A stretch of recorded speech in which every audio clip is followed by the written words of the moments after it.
V tomto videu chcem ukázať, ako sú v Mozilla zabudované funkcie okolo bookmarku. Bookmark je funkcia Groundspeaku, ktorú ponúka pre prémiových užívateľov ako službu. Bookmark môže obsahovať ľubovoľne vytvorený zoznam kešiek podľa ľubovôle užívateľa a takýto bookmark môže byť privátny alebo verejný. V Mozilla je teda zabudovaná funkcia bookmarkov na obrazovke bookmarkov. Keď chcem stiahnuť zoznam bookmarkov od užívateľa klama, tak použijem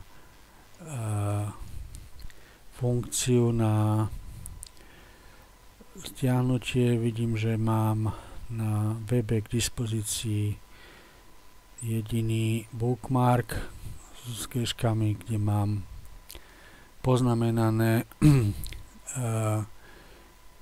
súradnice nami vypočítaných kešiek.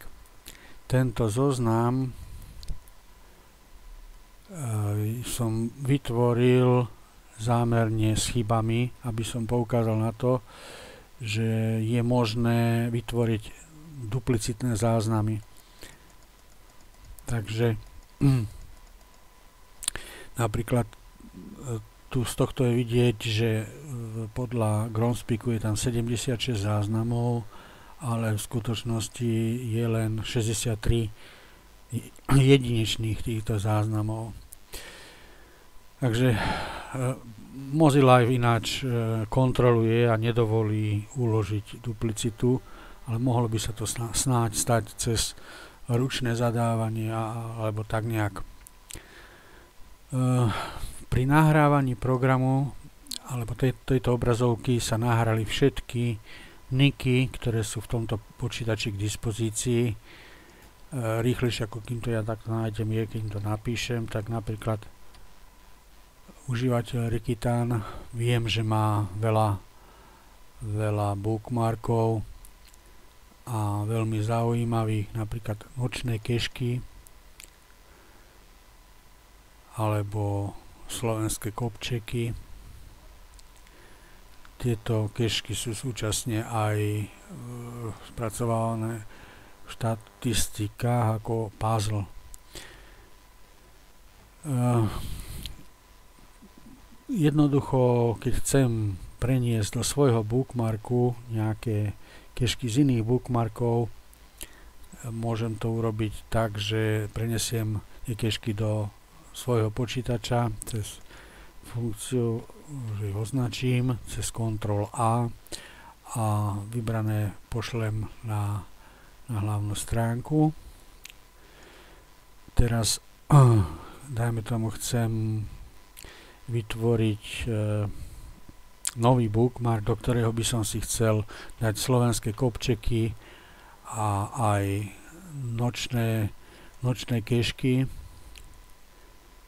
Takže si vyexportujem aj tieto. Na chvíľku sme videli prebehnúť aj download. Je to vtedy, keď danú kešku nemám k dispozícii v počítači, program si ju stiahne dynamicky. Groundspeak žiaľ vo svojich funkciách Live API neponúka možnosť na vytvorenie bookmarku priamo. Preto Mozilla používa len odkaz na spustenie externého browsera, v tomto prípade Mozilla, a kde vytvorím nový bookmark.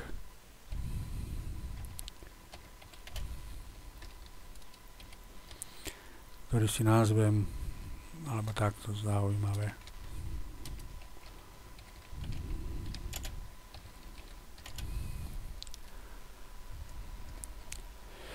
Pýta sa ma na popis a tu určujem, či pôjde o bookmark, ktorý chcem s niekým zdieľať, alebo to bude môj privátny. Toto bude teda môj privátny bookmark.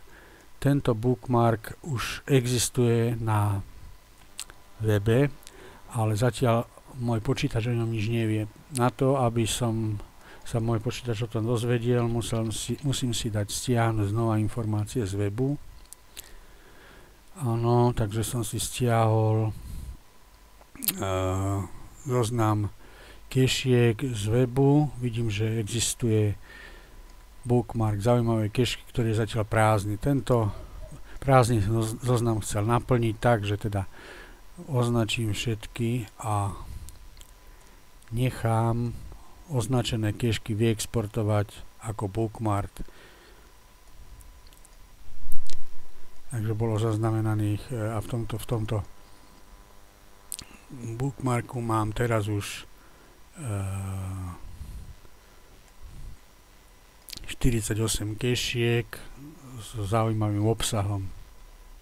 Zatiaľ tu vidím, že je tu označené, že je tam 0 záznamov. Toto číslo je číslo, ktoré sa stiahne pri stiahovaní z internetu, preto sa obnovilo až teraz, čiže toto číslo by malo korešpondovať s týmto číslom, ktoré je zase ako údaj v lokálnej databáze. Týmto spôsobom viem teda ľahko prenášať údaje medzi bookmarkami od rôznych autorov, môjim počítačom a mojimi vlastnými bookmarkami na webe. Potom sú tu ešte funkcie zabudované na pravú myš, na zrušenie bookmarku, ale chcem upozorniť na túto funkciu, ktorá slúži na to, aby ste si vytvorili zoznam takých kešiek, u ktorých máte vyrátané súradnice, a tento zoznam si exportovali na Groundspeak. Tým si uľahčíte život a môžete si ľahko sprístupniť údaje z akéhokoľvek počítača, nie len zo svojho domáceho. Toľko o bookmarkoch. Ďakujem za pozornosť.